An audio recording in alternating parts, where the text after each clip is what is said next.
십계명을 보면 1계명부터 4계명까지는 하나님과의 관계에서 우리가 행할, 하나님을 사랑할 그런 구체적인 그런 방법들을 알려주시는 계명이고, 5계명부터 마지막 10계명까지는 사랑과의 관계 속에서 우리가 하나님을 사랑하듯 또한 내 자신과 내 주변 사람들을 사랑하는 방법들을 구체적으로 계명으로 말씀해 주셨습니다. 그 중에 5계명이 내 부모를 공경하라는 계명이죠. 사람과의 관계에 있어서 제일 먼저 하나님이 중요하게 여기시는 그러한 관계가 부모와의 관계라는 거예요. 다른 누구보다 하나님 다음으로 부모님과의 관계에 관한 중요성을 말씀하시고자 5계명부터 내 부모를 공경하라 이렇게 말씀하면서 사람과의 관계의 계명을 이제 하나씩 이렇게 우리에게 주셨습니다. 그것은 모든 인간 관계에서 가장 기본이 되고 중요한 관계가 부모님과의 관계라는 사실입니다. 실제로 우리가 살아보니까 부모와 자녀와의 관계, 그 관계가 모든 다른 사람과의 인간관계를 좌우합니다. 부모와의 관계가 안 좋으면 부부간의 관계도 쉽지 않아요.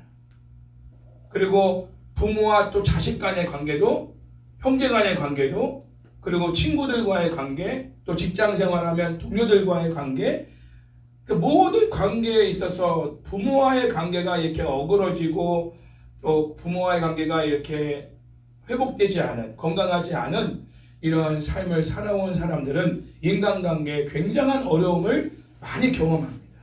살아가면서. 근본적으로 부모와의 관계를 회복하지 않으면, 물론 그 전에는 하나님과의 관계가 먼저 회복이 되겠죠. 그러나 하나님과의 관계가 회복이 되면 그 다음으로 제일 먼저 회복해야 될 관계가 부모와의 관계예요. 결혼한 사람이라 할지라도 부부와의 관계보다 먼저 부모와의 관계. 그래서 부모를 떠나 이제 남녀가 한 몸을 이루어서 새로운 가정을 이루기 전에 부모와의 관계를 먼저 회복하고 가정을 이루어야 돼요. 안 그러면 부부간의 관계도 좋을 때 좋죠. 그러나 갈등이 생기고 문제가 생기면 반드시 그 부부간의 관계 속에서도 문제가 생기고 갈등을 해결하지 못해요. 그래서 자꾸 부부간의 관계도 깨지게 되는, 멀어지게 되는, 형제간의 관계도 마찬가지고 표면적인 관계밖에 안 되는 거예요. 그냥 누나하고 형이고 오빠고 여동생일 뿐이지 서로 친밀한 관계가 점점 나이 들수록 안 됩니다. 어릴 때는 그냥 같이 자라다 보니까 그냥 남매 간에 형제 간에 지내지만 결혼하고 나중에 이제 다 출가한 상태에서 그 부모님들 다 돌아가시고 이제 남아있는 상태에서 형제들끼리의 관계는 부모와의 관계가 회복되지 않고 부모를 떠나보낸 상태면 쉽지 않아요. 여러분 더 살아보면 그게 굉장히 부모와의 관계가 모든 관계의 건강함을 이렇게 좌우하는구나, 이거를 알게 됩니다. 그래서 지금도 끊임없이 부모님과의 관계 회복을 노력하시고 힘써야 됩니다.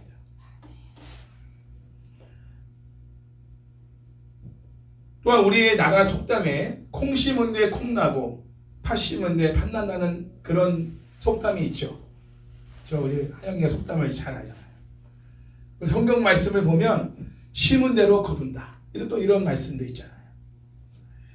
제가 이 말을 왜 하냐면 이 말은 부모와 자식 간의 관계에서도 나타납니다. 결국 부모에게 내가 행한 대로 내 자식들이나 내 주변 사람들에게 그대로 받게 돼 있어요. 내가 부모님께 제대로 못하면서 내 자녀들이나 그리고 주변 사람들이 나에게 잘해줄 거를 기대하면 안 돼요. 관계가 계속 이렇게 필요에 의한 관계, 내가 부모를 필요에 의한 어떤 대상으로 여기면서 이렇게 살아온 사람들은 자기도 가정을 이루어 살아가고 또 사회생활을 하는 가운데서 이렇게 만나고 교제하는 사람들의 관계가 필요에 의한 관계로 이렇게 끝나버리는 경우가 많아요. 그래서 만약에 필요치 않은 상황이 되면 어디든지 관계가 깨져버려요. 상처를 주고 상처를 받는 이런 역기능적인 이런 일들이 계속 발생하는 거죠. 그런 뭔가의 부정적인 힘이 계속 모든 관계 속에서 역사하는 거예요. 심리학적으로 보면 그걸 역기능적이다. 그런 어떤 역량이 그렇게 흐르고 있다. 역동이 흐르고 있다. 이런 표현들을 합니다.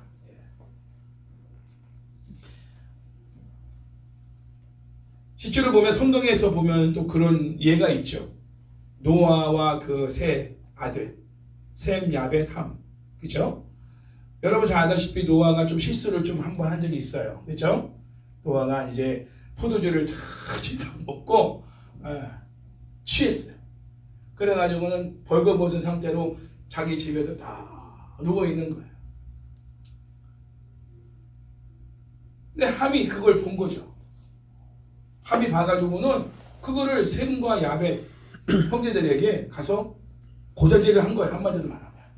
아버지가 저렇게 막 주태를 보이고 말이야 저렇게 있다. 근데 셈과 야벳은 그 얘기를 듣고 이불을 머리에다가 이렇게 짊어지고 옷을 가져다가 이렇게 머리 위로 다 들여서 자기들이 아버지의 그 어떤 하체를 보지 않고 그 옷으로 아버지의 하체를 가려드렸어요. 그러고 나왔어요. 똑같은 상황인데 함은 아버지의 어떤 그런 수치된 부분들을 가려주고 그거를 그냥 이렇게 보지도 않고 아버지의 어떤 존재에 대한 부분에 대해서 정말 이렇게 두려운 마음을 가지고 이렇게 대한 자녀가 있고 또 그거를 너무나 우습게 그리고 너무나 정말 수치스럽고 그런 모습들로 또 형제들에게 그거를 이야기한 자식이 있습니다. 나중에 노아가 그 사실을 알죠.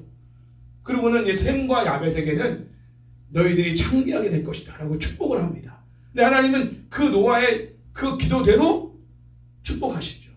그 민족이 사실은 지금 아메리카 민족, 셈, 야벳의 민족이 이 동양 그리고 이 서구, 미국, 영국 이런 쪽의 이 셈과 야벳 족속입니다. 함은 이 흑인 족속입니다.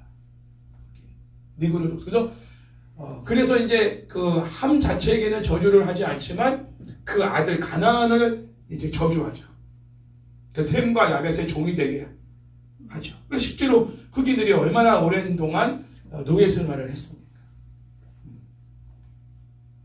나중에 노예 해방도 되긴 했지만 성경대로 노아 한 사람이 아버지가 축복한 대로 하나님이 그 복을 받게 하시고 그리고 아버지가 저주한 대로 저주가 임하게 하시는 하나님의 역사가 성경에 기록되어 있고 또 노아의 가족만이 아니라 야곱도 자녀들에 대해서 마지막 한 사람 한 사람 다 축복도 하고 저주도 하지 않습니까?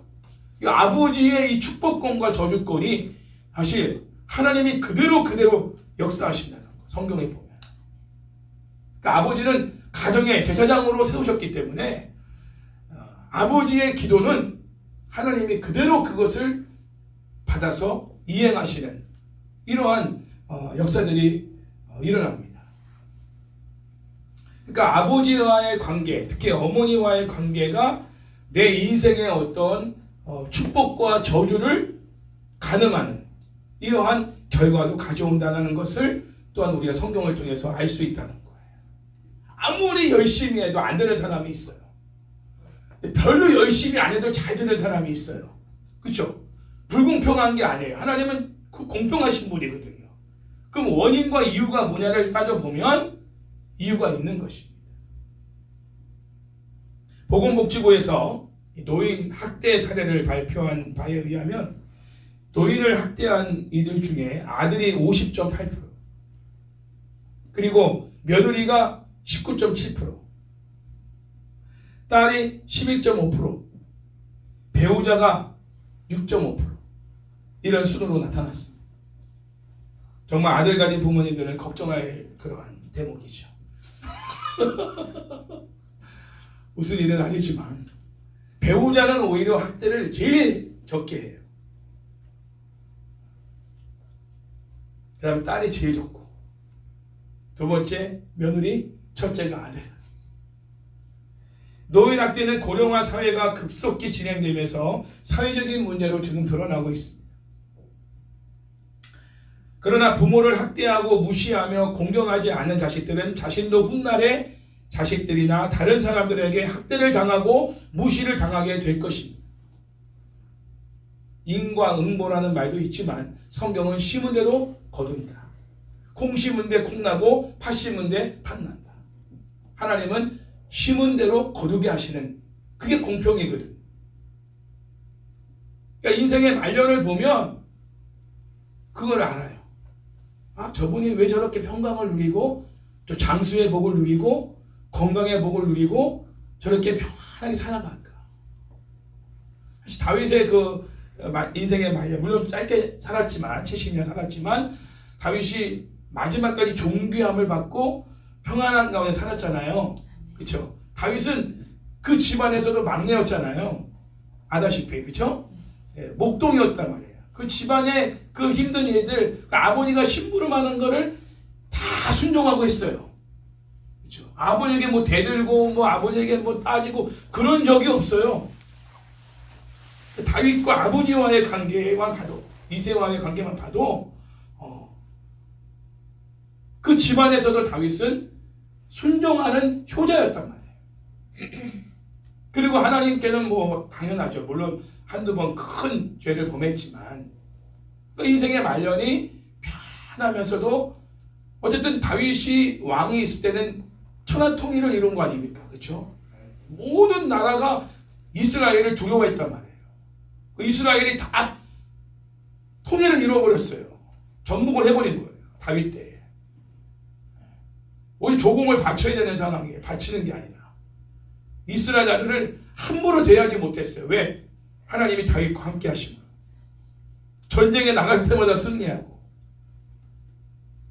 그 어떤 부분에 아버지와 다윗과의 관계도 영향력을 끼치는 부분이 있다는 걸 제가 말씀드리는 거예요.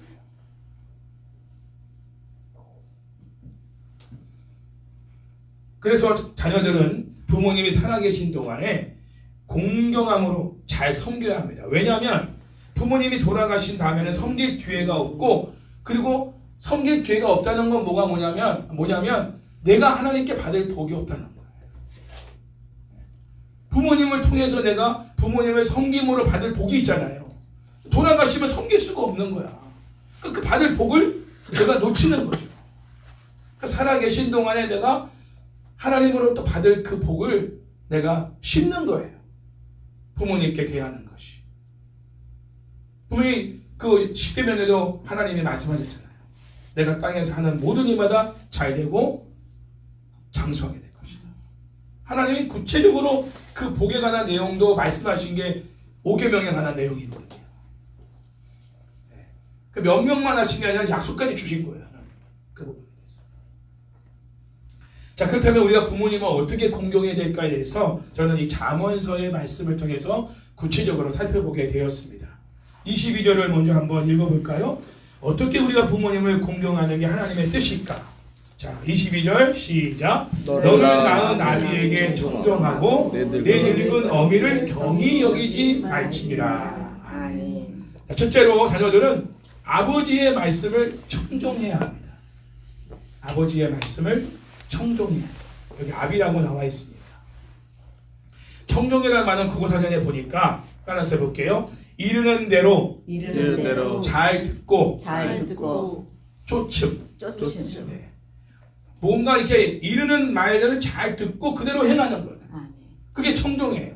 네, 알았어요. 할게요. 알았어요. 그러고서 잊어버리고 잊어버렸는데요. 몰랐는데요. 이건 청종이 아닌 거예요. 제대로 안 들은 거죠. 귀담아서. 청종이라는 말을 성경에 굳이 청종이라는 말을 쓰고 있는 건 하나님 말씀도 우리가 청종해야 되지만 행하는 데까지 가는 게 청종이에요. 성경에도 그 예가 있잖아요. 포도원 농장에서 아버지가 첫째 아이한테 내가 좀 가서 이 좀 해라 했더니 네 알겠습니다 하고선 안 해버렸어. 둘째 아이한테는 야 좀 네가 가서 좀 이 좀 해라 했더니 아 싫어요 안 해요. 그러더니 돌이켜 다시 생각을 해가지고는 해야겠다. 누가 그러면 그 아버지에게 순종한 자녀냐라고 말씀하셨어요. 예수님께서 둘째 아들입니다 라고 다들 얘기했죠. 맞습니다. 처음에는 아니라 해도 이게 아니구나, 아버지 말을 순종해야지, 그러고서 그 일을 행한 사람이 순종한 거예요. 네 알겠습니다 아버지 잘할게요 그러고 잊어버리고 안 해버린 거, 그거는 순종한 게 아닌 거예요. 그 앞에서는 순종하는 척, 듣는 척, 아는 척 할 것처럼 말을 했지만 돌이켜 그 일을 행하지 않은 건 청종하지 않은 거예요. 청종이라는 말을 쓰고 있어야 내 아버지의 말에 청종하라. 하나님의 자녀들이 아버지가 이르는 대로 잘 듣고 쫓아 행하라고 명령하십니다. 부모님이 이르는 대로 잘 듣고 쫓아 행하는 것이 가장 큰 효도입니다. 물론 억울함도 있고 속상함도 있고 내가 원하는 걸 못하는 것도 있지만 일단 순종하고 나면 하나님이 그 다음에는 아버지를 통해서 어머니를 통해서 내가 원하는 말을 또 해주십니다. 순서가 그거예요. 내가 원하는 거를 먼저 얻는 게 순서가 아니라 부모님이 원하는 걸 먼저 들어드리고 행하는 거예요. 그 순간은 손해고 억울하고 불똥 터지고 화가 나고 그러지만 그렇게 하고 나면 하나님께서, 부모가 아니라 하나님께서 그 부모를 통해서 내 요구를 들어주게 하시는 기쁜 마음으로 넉넉하게 내가 원하지 않은 것까지도 채워주는 이런 은혜를 베풀어 주시는 하나님께서. 할렐루야. 하영 알겠지? 하나님이 하시는 거예요. 부모님이 그렇게 해주는 게 아니에요. 부모님하고 딜하는 게 아니에요. 부모님 내가 이거 하면 이거 해줄게, 내가 이거 하면 이거 해줄 거예요, 이게 아니에요. 부모님이 하라는 것만 내가 듣고 행하면 하나님께서 내가 원하는 걸 아시니까 그거를 부모님을 통해 그것을 넉넉하게 채워주시는 그 은혜를 베풀어 주시는, 그걸 못 참는 거야. 그 순간에 당장에 그걸 해야 되는 거야. 당장에 그거 내 필요를 들어줘야 되는 거예요. 안 하면 떼를 쓰고 소리 지르고 막 그렇게 하면은 오히려 매만 있지, 화만 있지, 원하는 것도 얻지 못하죠. 매 맞죠, 야단 맞죠, 관계 깨지죠. 손해는 이만저만 손해가 아닌 거예요. 특히 성경은 너를 낳은 아비에게 청종하라고 증거하고 있어요. 굳이 어떻게 보면 하나님도 다 아셔요. 자녀들이 대체로 엄마의 말을 잘 듣습니다. 그렇죠? 품속에 10개월 동안 있었기 때문에 그런지 모르겠어요. 엄마의 말은 잘 듣고 쫓아 행해요. 그렇지만 아버지의 말은 잘 듣지 않으려고 하고 쫓아 행하려 하지 않는 그런 근성들이 자녀들에게 다 있습니다. 대부분 집안을 보면. 그러나 하나님이 가정의 제사장으로서 세운 분은 아버지예요. 그래서 아버지에게 축복권이 있고 저주권이 있어요. 그러니까 아버지가 그 아이들 두고 계속 축복하면요, 하나님이 그대로 행하십니다. 그러나 계속 속삭이고 계속 말 안 들어가지고 아버지의 입에서 막 안 좋은 말이 나가고 막 너 그래가지고 뭐가 되겠어 임마, 너 자식 그래가지고 뭐 큰일 나면 어떡하는 거, 이런 식으로 아버지가 그냥 한 말도 그대로 일어납니다. 그러니까 아버지가 그 언권이 있다는 거예요. 축복권이 있는, 목사님에게만 축복권이 있는 게 아니고 아버지에게 있어요. 성경에 보세요. 다 아버지들이 축복하잖아요. 어머니가 축복하는 게 아니에요. 아버지가 축복하는 거예요. 성경을 보시면. 그래서 아버지가 잘났던 못났던 못 배웠던 뭐 어쨌든 간에 상관없이 아버지는 제사장으로서 그 집안에 세우셨기 때문에, 물론 제사장으로서 아버지가 먼저 하나님과의 관계가 똑바로 해야 돼요. 그래서 하나님의 뜻을 따라서 자녀들을 양육하고 가르치고 지도하고 해야 되죠. 그래서 아버지의 말에 그 이르는 말을 듣고 행하는 것을, 그래서 아버지가 정말 기쁜 마음으로 그 아이가 잘 되도록, 내 자녀가 잘 되도록 기도해주고 축복해주는 것을 하나님이 그대로 이행하시는 그 복을 누릴 수 있으려면 아버지와의 관계 속에서 아버지가 하는 말을 잘 듣고 행하는 것이, 그게 바로 효도예요. 그게 부모를 공경하는 방법인 것이죠. 두 번째로 자녀들은 늙은 어미를 경히 여기지 말아야 합니다. 자녀들은 어머니가 늙어 기억을 잘 못하거나 말이 어눌해지거나 행동이 더디다고 막 화를 내고 막 급한 마음에 소리 지르고 그리고 막 무례하게 그렇게 행동하면 안 돼요. 아유, 엄마는 그것도 모르냐고 말이야. 몇 번을 내가 얘기했는데도 그것도 기억 못하고 이러면 안 돼요. 요즘 자녀들이 부모님을 친구처럼, 아니 친구보다 못하게 대하는 모습들을 너무나 자주 봅니다. 부모님을 바로 차는 아이들도 있고, 뭐 부모님한테 으이씨 하면서 막 주먹질하는 아이들도 있고, 야, 심각해요. 집안에 개만도 못해.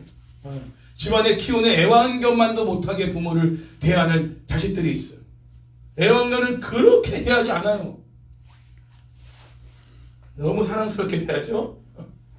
근데 부모를 애완견보다 못하게 대하는 자식들이 있단 말이에요. 음식 같은 게 있어도 맛있는 게 있으면 옛날에는 꼭 부모님 걸 먼저 챙겨놨어요. 요즘 걔들은 먹을 간식이 있어도 아버지 엄마가 먹을 간식이 없어. 뭐 좋은 게 있으면 부모님들이 먼저 드시도록 하고 그 다음에 걔들 주든지 친구를 주든지 내가 먹든지 순서가 바뀌어서 집안의 가장 큰 위상이 누구냐? 걔야, 걔. 애완견. 네. 집안의 가장 우두머리야. 이거 정말 거꾸로 된 세상이죠. 아버지 자리가 없는 거예요, 집안에. 아버지 자리가 없어요. 아버지를 위해서 따로 구별된 어떤 그게 없어요. 예전엔 너무 가부장적이라고 해서 너무나 아버지 위주로만 모든 걸 했잖아요. 밥도 다 아버지만 이렇게 따뜻한 밥 아랫목에다가 다 담아놓고 아버지 거니까 절대 먹으면 안 돼. 네. 너무 그래서 너무 문제가 돼서 이제는 아버지의 권위가 완전히 집안에서 바닥에 떨어져 버린 거지. 거꾸로. 낮에 가보세요. 남자분들은 카페나 이런 식당 같은 데 거의 없어요. 전부 다 아주머니들이야. 할머니들이고. 아버지들은 도대체 어디가 계신 건가? 탑골공원에 계셔. 탑골공원에. 그분들은 겨우 칼국수하고 5,000원짜리 하나 사 드시고 컵라면 드시고 계실 때 할머니들은요 비싼 음식 드십니다. 나이가 들어도 아버지들은 정말 그냥 어디 설 데가 없어. 갈 데가 없어. 불쌍해. 그렇게 고생하셔서 이 대한민국을 이렇게 부강한 나라로 만드시고 이 가정을 세우시는데 헌신하신 아버지들이 지금 너무나 비참하고 초라한 모습으로 살아가는 모습들을 보니까 너무 안타까워. 이것도 하나님 뜻이 아닐 거예요. 여성의 인권이 많이 향상된 거는 좋아요. 그러나 너무 지나칠 정도로 지금 너무 지나칠 정도. 역전이 돼버린 거 완전히. 균형을 잡아야 되는데. 그래서 우리 믿는 가정들만이라도 아버지의 권위를 세워줄 수 있는 그런 가정의 문화가 필요하다는 거예요. 아버지 자리를 세워드리라.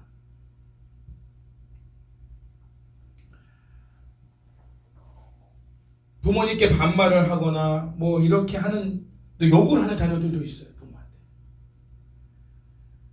자, 우리 성도들은 부모님을 대할 때 가볍게 대하거나 무리하게 대하지 말아야 합니다. 왜냐하면 그것이 하나님의 뜻이고 성경이기 때문에. 눈에 보이는 혈육의 부모님을 공경하지 않고 무리하게 대하는 것은 눈에 보이지 않는 하나님을 공경하지 않고 무리하게 대하는 것과 같다는 거죠. 하나님을 사랑하고 공경하는 만큼 육신의 부모님을 사랑하고 공경해야 그것도 하나님 보실 때 네가 나를 정말 사랑하는 것이 맞구나 이렇게 인정하신다는 거예요. 당시 예수님 당시에도 바리새인 서기관들은 부모님을 공경하지 않았잖아요. 그렇죠? 고르반이라는 제도를 만들어서 하나님께 드린다 하는 어떤 차원에서만 모든 걸 하면 육신의 부모님들을 돌보지 않아도 괜찮다라는 어떤 그런 아주 정말 자기들을 위주의 제도를 만들어가지고 행했잖아요. 예수님 그 책망하셨잖아요. 하나님께 드리는 것만이 다가 아니라 부모님께 너희들이 해야 될 도리도 해야 한다는 거예요. 하나님께 했으니까 부모님께 안 해도 되지. 이렇게 살았던 사람들이 바리새인 서기관이었단 말이야. 당시. 네. 그거는 정말 하나님을 공경하는 모습이 아니라고 예수님이 말씀하신 거예요. 정말 하나님을 공경하는 사람들은 육신의 부모님을 공경하게 되어 있다.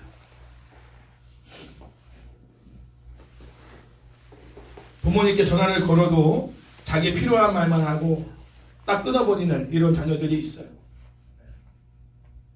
부모님이 뭔 얘기를 하면은 듣기 싫어가지고 그냥 네네 알았어요 예 그거요 이런 경우도 있고요.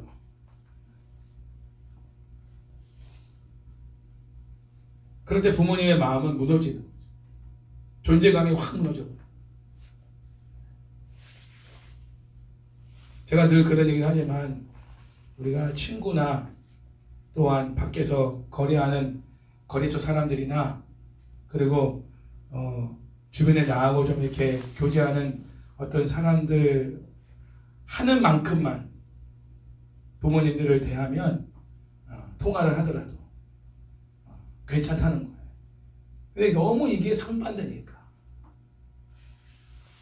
자, 우리는 부모님을 어떻게 대하고 있는지 한번 살펴보시기 바랍니다. 우리도 부모님 말씀을 청종하기보다 우리가 하고 싶은 말만 하고 있지 않은가. 이제부터는 전화를 걸든 카톡을 하든 우선 부모님의 안부를 여쭙고 부모님이 잔소리처럼 하시는 말씀이라도 겸손히 귀담아 들으실 수 있기 바랍니다. 아멘. 그리고 고민하는 일과 걱정하는 일에 대해 부모님과도 상의를 하시고 기도도 부탁드리시기 바랍니다. 아멘. 저 부모님만큼 여러분을 위해서 간절히 기도하는 분들은 없어요. 아무리 목사님이 정말 간절한 마음으로 기도해도 부모님만큼 간절하게 기도하는 게 아니에요. 내가 낳은 자식의 이 문제는 생명 걸고 기도하는 게 부모님이에요. 그죠, 원사님? 그래서 정말 내가 어떤 큰 문제가 있고 어려움이 있으면 아유 엄마는 몰라도 돼. 아빠는 몰라도 돼. 내가 다 알아서 할 거니까 걱정 신경 쓰지 마. 예, 물론 신경 쓰기는 해드리면 안 되겠지만 그러나 정리를 해서 이런 상황이니까 기도 좀 부탁해 줍니다. 기도 좀 해주세요. 그게 부모의 존재감을 올려드리는 거예요. 부모님께도 뭔가 할 수 있는 어떤 일을 세워드림으로 인해서 내가 아직까지 정말 필요한 존재구나 이 아이들한테. 이 아이들 출가해서 다 성인이 되고 다 잘 살고 있지만 그래도 나한테는 이 아이들이 부모님으로서 나를 인정하고 나에게 이런 기도를 요청하는구나. 그러니까 더 연로하신 부모님들은 해줄 수 있는 게 없으니까. 그렇죠. 내가 뭐 이제는 다 성인이 돼서 다 잘 살고 있는 아이들한테 뭐 용돈을 줄 거예요. 뭘 할 거예요. 부모님이 해줄 수 있는 게 없어요. 나이가 들수록 오로지 하나예요. 기도밖에 없는 거죠. 그러니까 얼마나 더 생명 걸고 기도에 집중하겠냐 말이에요. 그래서 어떤 힘든 일이 있으면 제일 먼저 뭐 아내에게도 얘기되고 남편에게도 얘기하겠지만 부모님께도 이렇게 기도 부탁을 할 수 있기 바랍니다. 자, 23절 말씀도 한번 읽어볼까요? 시작. 진리를 사되 팔지는 말며 지혜와 훈계와 명철도 그리할지니라. 아멘. 세 번째로 자녀들은 부모님에게서 진리와 지혜와 훈계와 명철을 사야 합니다. 이 말이 뭐냐면 자녀들이 아무리 많이 배우고 학식이 깊고 부유하고 사회적으로 높은 지위에 있다 해도 부모님께서 하시는 그 진리의 말씀과 지혜와 훈계와 명철의 말씀을 귀담아 듣고 내 것으로 그것을 삼아야 한다. 인생의 깊은 그러한 실패와 성공과 여러 가지의 그 경험을 통해서 깨닫게 된 지혜가 있단 말이에요. 아무래도 우리의 인생을 살아온 것보다 부모님들이 더 많은 인생을 살아오면서 더 많은 일들을 겪었단 말이에요. 실패도 또 하나님의 축복도 더 많이 경험했단 말이에요. 그런 가운데 깨달은 지혜가 있는 거죠. 명철이 있는 거예요. 그리고 훈계와 그리고 진리가 있는 거죠. 그러한 부분들을 부모님이 우리에게 하나씩 가장 가까운 자녀니까 내가 줄 수 있는 가장 좋은 것을 주고 싶죠. 근데 그거를 자녀들이 잔소리처럼 듣는 거예요. 나도 알아요. 됐어요. 그만하세요. 이제 2점만 하시고. 그러지 마시고 그걸 귀담아 듣고 그것을 내 것으로 삼는 것. 내 것으로 삼는 것. 그것이 굉장히 중요한 거죠. 그게 부모님을 공경하는 거예요. 부모님이 뭘 아시느냐는 식으로 부모님이 하시는 말씀에 딴소리하고 오히려 부모님을 가르치려 하고 부모님의 말과 행동을 지적한다면 정말 거만하고 건방진 자식입니다. 우리가 아무리 잘 나가도 부모님보다 더 낫다고 생각해서는 안 돼요.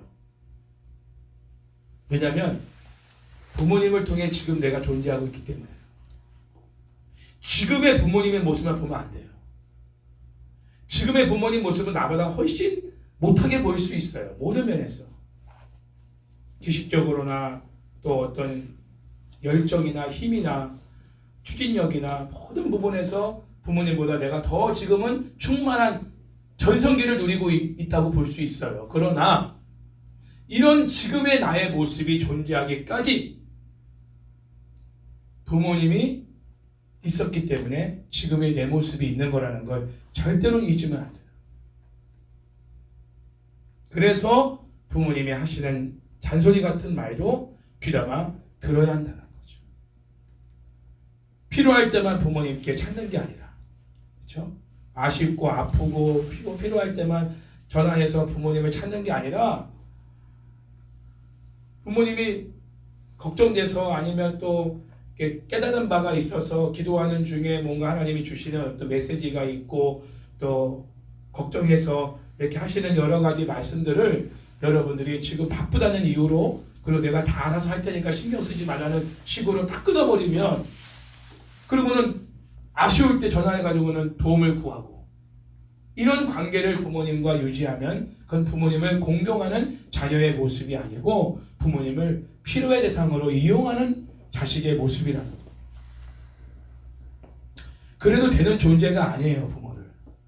사회가 아무리 그렇게 바뀌어도 세상 친구들이 다 아무리 그렇게 살아도 성경은 하나님은 우리에게 그렇게 보고 계시지 않고 그렇게 평가하시지 않는다는 거예요. 친구들이 다 그래도 우린 그러면 안 돼요.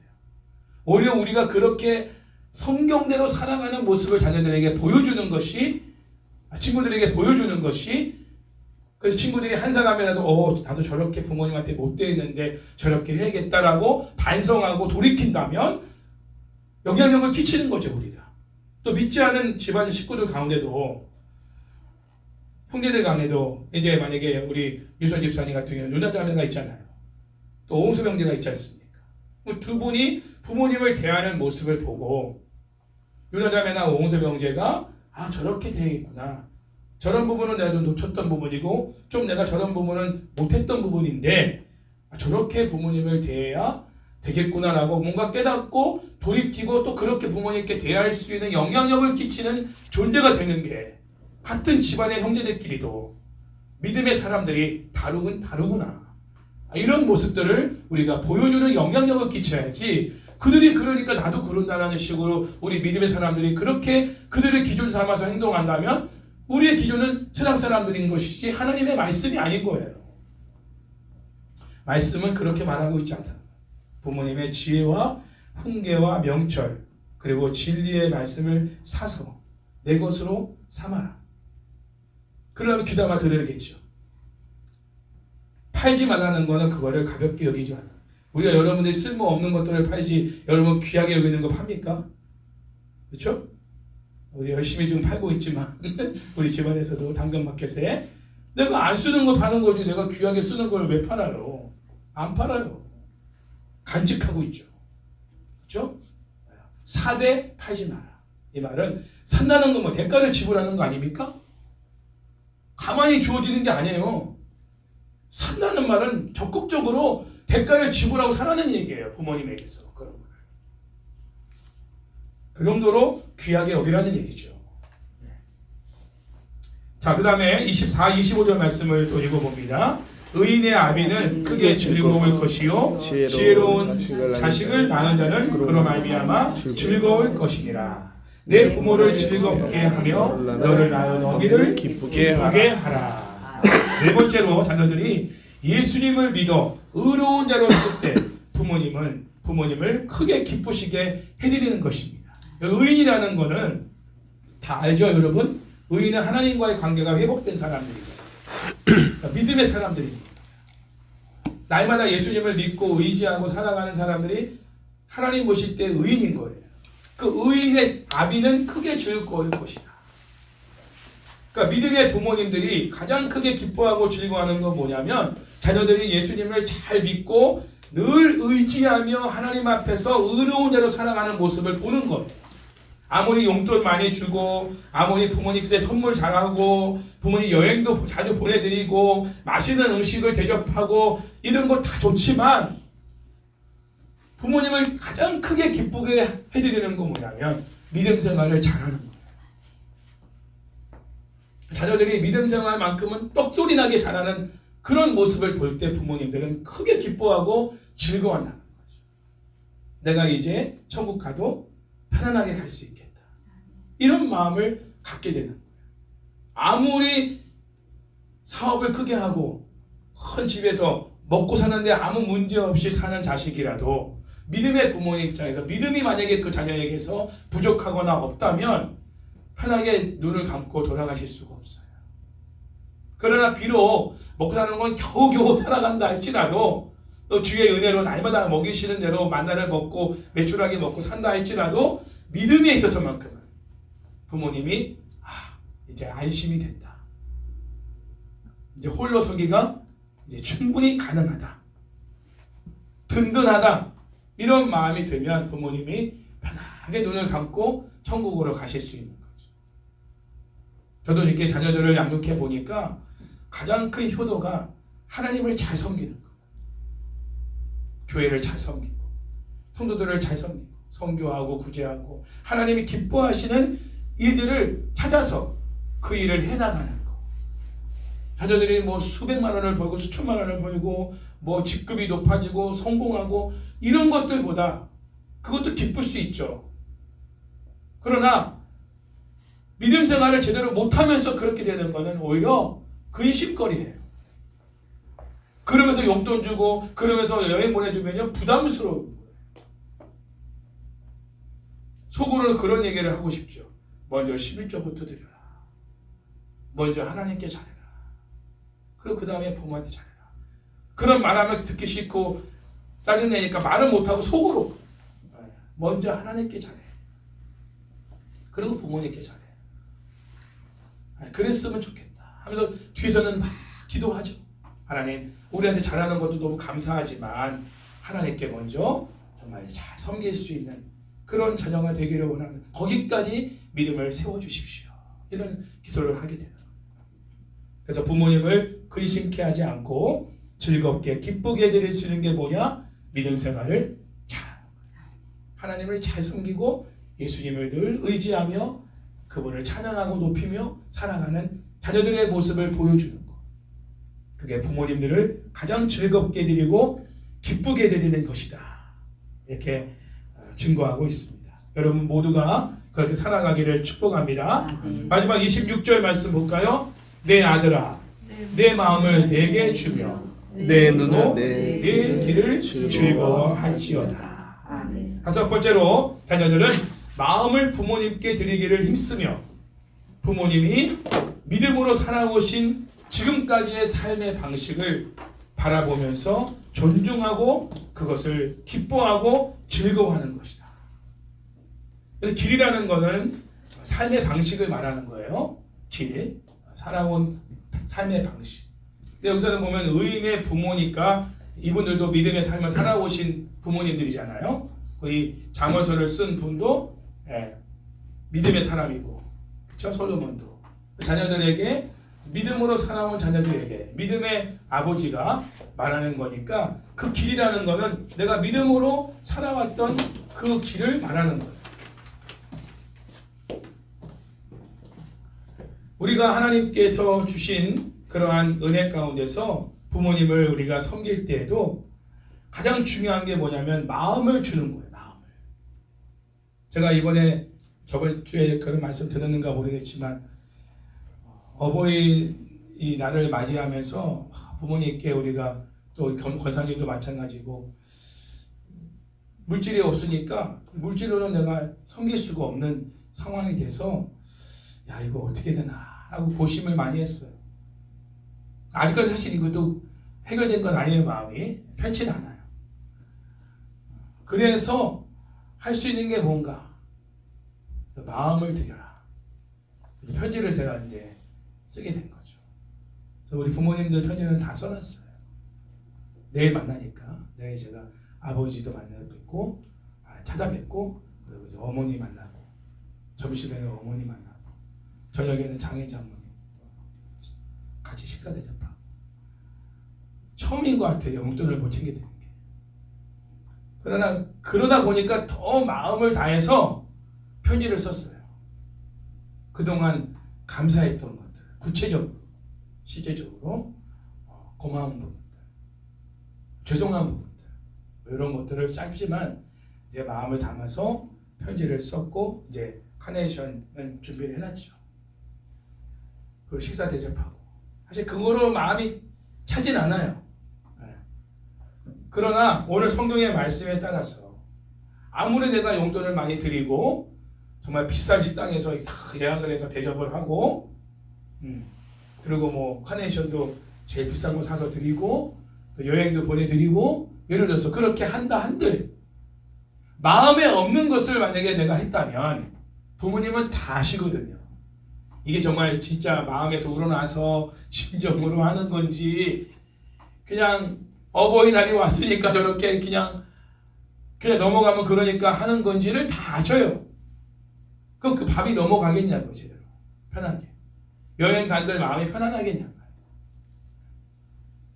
다음부터는 절대 내가 아이들한테 시세지지 말아야겠다. 다시는 내가 뭐 가자고 해다가 그냥 여러 가지 이유를 대서 내가 안 간다고 그러겠다. 이렇게 부모님이 딱 마음을 먹어버리면 그거는 하나마나예요. 차라리 안 하는 게 나은 거죠. 그래서 여러분들이 그 돈으로, 물질로 뭔가를 이렇게 표현하려고 하기보다 여기 성경에 나온 대로 내 아들아, 내 마음을 내게 줘라. 내 마음을 내게 다오. 하나님도 그러셔요. 마음에도 없는 찬양 가장 역겨워하십니다. 틀리고 또 가사 틀릴 수 있어요.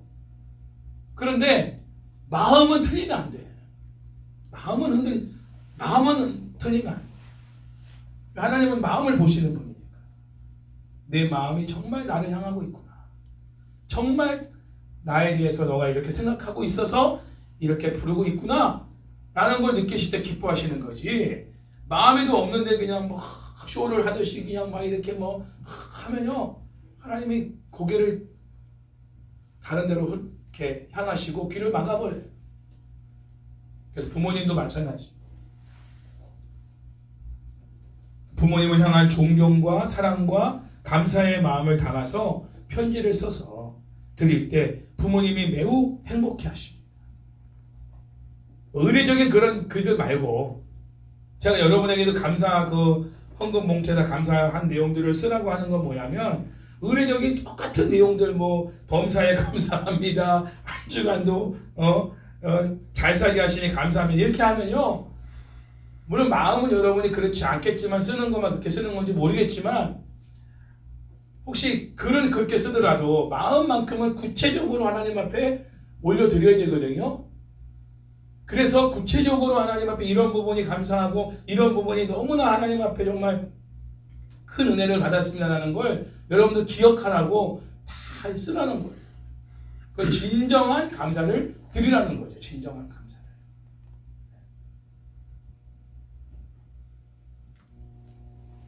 부모님이 어떻게 느끼실지 모르겠지만 아마도 우리 권사님한테도 제가 정말 제 마음에 있는 바를 표현했지만 모르겠어요. 제가 부모가 돼 보니까 자녀들이 뭘 어떻게 한 것들보다 가장 제가 귀하게 여기는 건 편지예요. 마음에 있는 편지. 그건 제가 성경책 주위에다가 이게 다 보관해서 이렇게 갖고 다니고 있어요.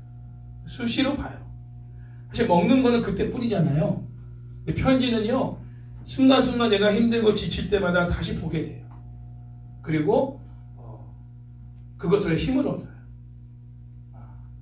그래, 이렇게 나를 생각해주는 자녀가 있지, 이런 성도가 있지, 내가 힘을 내야지. 이런 작용들을 평생 동안 하는 게 편지예요.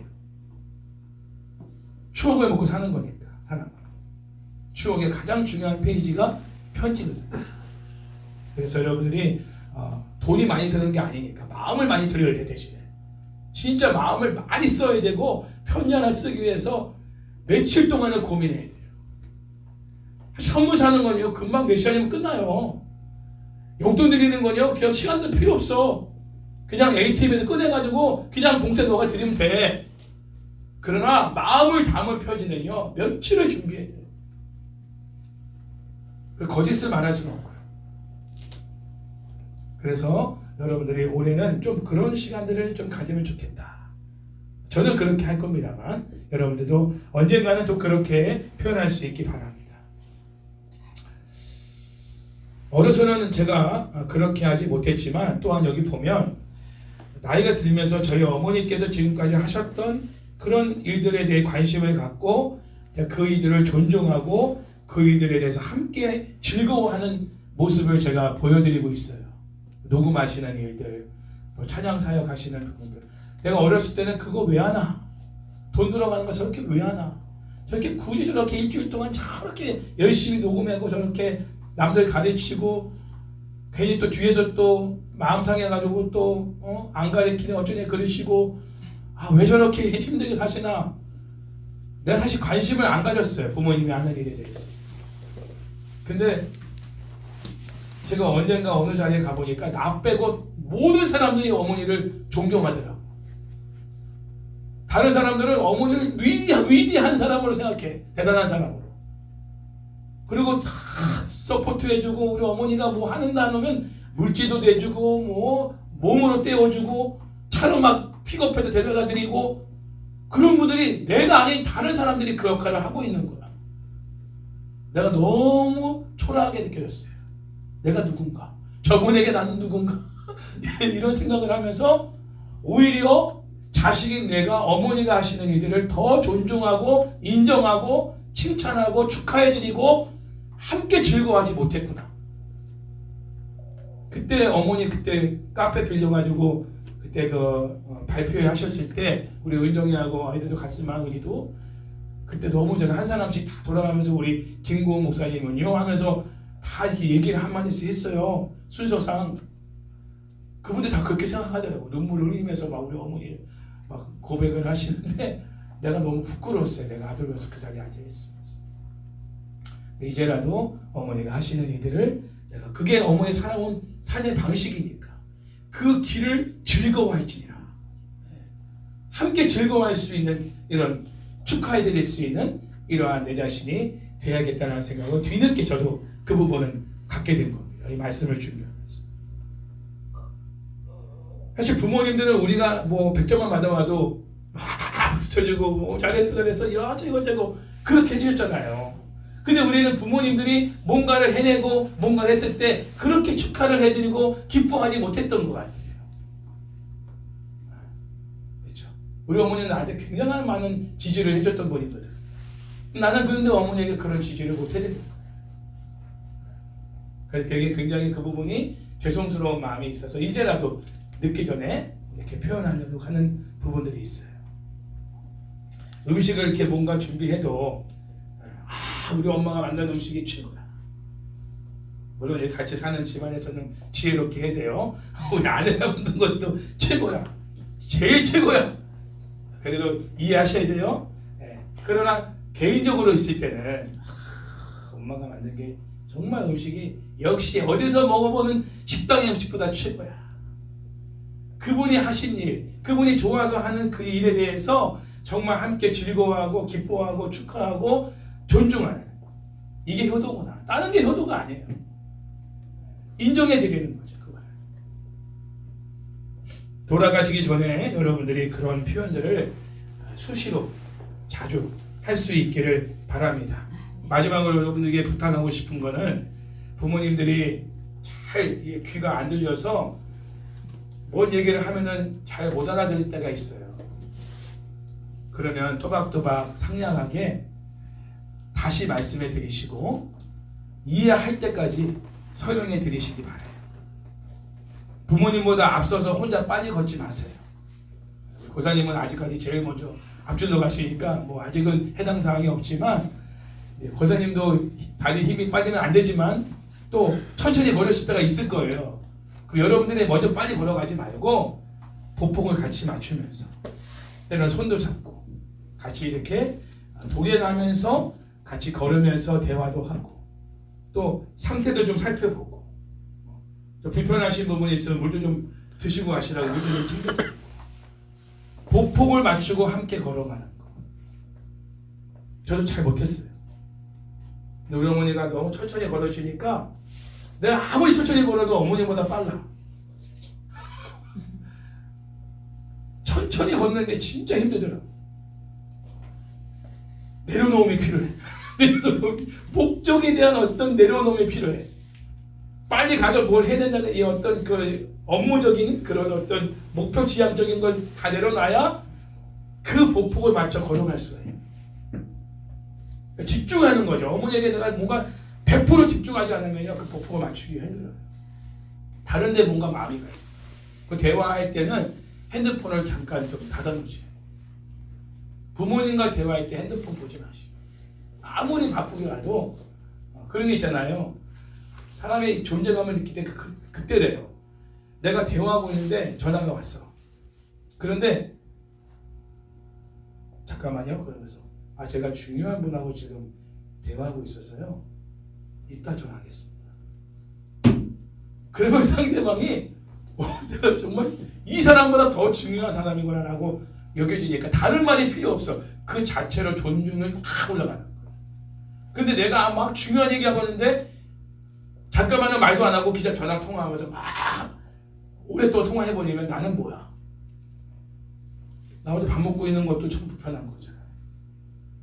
특히 다른 사람한테도 그러면 안 되지만, 배우자한테도 그러면 안 되지만, 부모님하고 대화할 때는 중요한 아무리 전화가 와도 더 중요한 분하고 내가 지금 대화를 하고 있다는 생각을 갖도록 부모님을 그런 존재로 여겨드리는 것이 자녀들에게 놓치기 쉬운 그러한 부모님이라는 생각이 듭니다.